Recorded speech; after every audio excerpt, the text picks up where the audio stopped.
Vinny, I guess before we get into the game, how's Matt Leckie doing? How'd the surgery and all that go after such a protracted injury run? Yeah, surgery went well. He's recovered really well. He's moving. He's doing some work in the gym already. In good spirits. So now it's just a matter of time of how long that recovery is going to be. But all in all, pretty good. Does it give you some real optimism? I know you said before the surgery news came out that you felt like you got to the bottom of it and now it was just getting it. Do you feel like he can sort of move forward now? Like it's like you've taken the big dramatic action and now you can hopefully build him back to being what you know he can be? Well, we hope so. As I said, a lot of the referred hamstring issues were coming from his hip. And some real tension around, his hip and his glute area. So hopefully that's alleviated it. But we're really not going to know until he starts to come back and starts getting his fitness back and his strength back. We're all hoping it will be. I think he is as well. So at least he knows, and he said as well, I really need to do it just to tick that box off as well, and then just see where it goes from there. But at this point, everything's quite optimistic.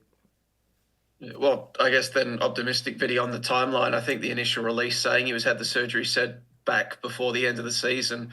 Post-surgery, that looks like it'll still be the case. You'll get him back before the campaign's out? To be honest, Joey, I'm not 100% sure of the recovery time in terms of he be able to get himself back on the pitch. But I would say by the end of the season, whether it's 4 weeks, 5 weeks, he should be there or thereabouts, I'd say. But you'd have to talk to the physios about all that sort of stuff. And I guess you've also got a football match tomorrow night, Viddy. Just how valuable has it been to have an extended time on the training track, more than a week since you got back from Asia, to get some work into the boys and prepare for this game? Yeah, look, it's been obviously quite a tricky period for us. We had a later game against Seoul on the Wednesday rather than the Tuesday. We didn't arrive back after lots of delays, back until Friday, very late afternoon. So really glad that there was no game for us on that weekend. And it gave us a little bit of time to rest a couple of the guys who've had a lot of minutes and a lot of game time. So we came back on Monday and Tuesday, and they definitely look a lot fresher. So that's obviously helped, and it's given us a bit of a time, like you said, to give us, a normal week leading into a game to do a little bit of work as well, and knowing well that we will have a quick turnaround after Saturday to repeat a game against MacArthur on the Tuesday. No, but I was just asking, what are you expecting from the victory after, they ended their poor run last week? Look, it's a derby, Marco, as you know, and there's always a lot of things happening in those games. And to be honest, they had a pretty good, especially I would say 45 to 60 minutes against us last time we played them, and they have been playing well without really getting the right rewards, and they finally got that last week. So they should feel some confidence about the last week's performance against Adelaide. But as I said, our focus is always going to be what we're doing and how we need to do that. And obviously we're up against a very good team, especially a very good attacking team. The inclusion of Nishan, for example, is an added bonus for them because he's a very good player, very creative player, gives them a lot of strength and different possibilities going forward. And Mata's hitting some nice form as well. So Virgos now who wasn't scoring and scored a double last week. So, for them, they're getting things slowly back to some normal performances. So we know we're up for a difficult game. It always is. It's always an aggressive game, high intensity, and that's what we expect. So our focus has to be on what we need to do and how we're going to do that.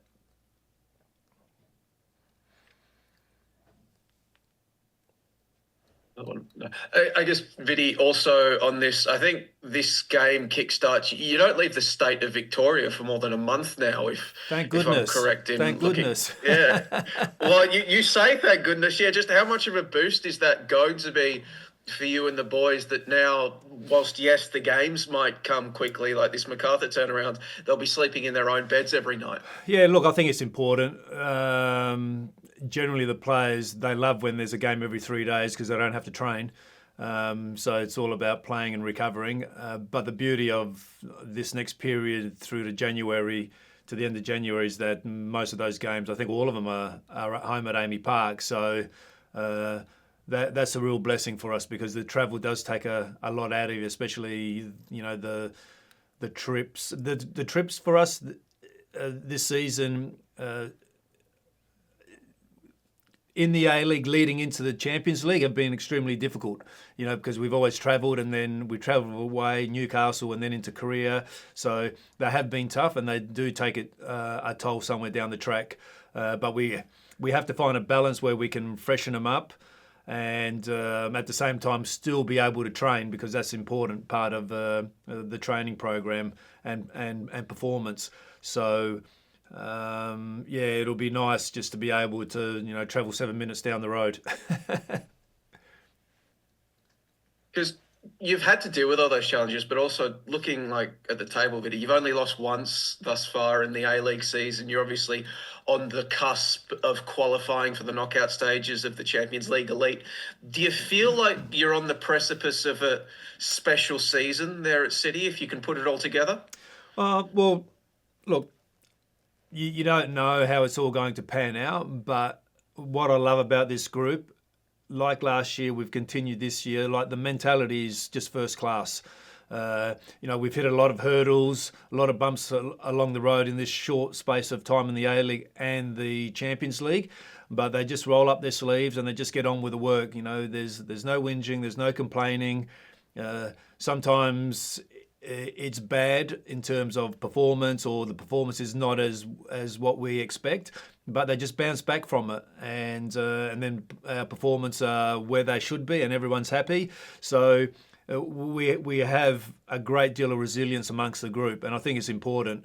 And all we can do, we set the targets at the beginning of the season about qualifying for Champions League next round, and we're still in the fight with a championship here in the A-League. So as long as we're still fighting in both competitions, then that's all we can do. And then we just treat every game as on an individual basis and prepare as best we can on an individual game. So that's what we're doing at the moment.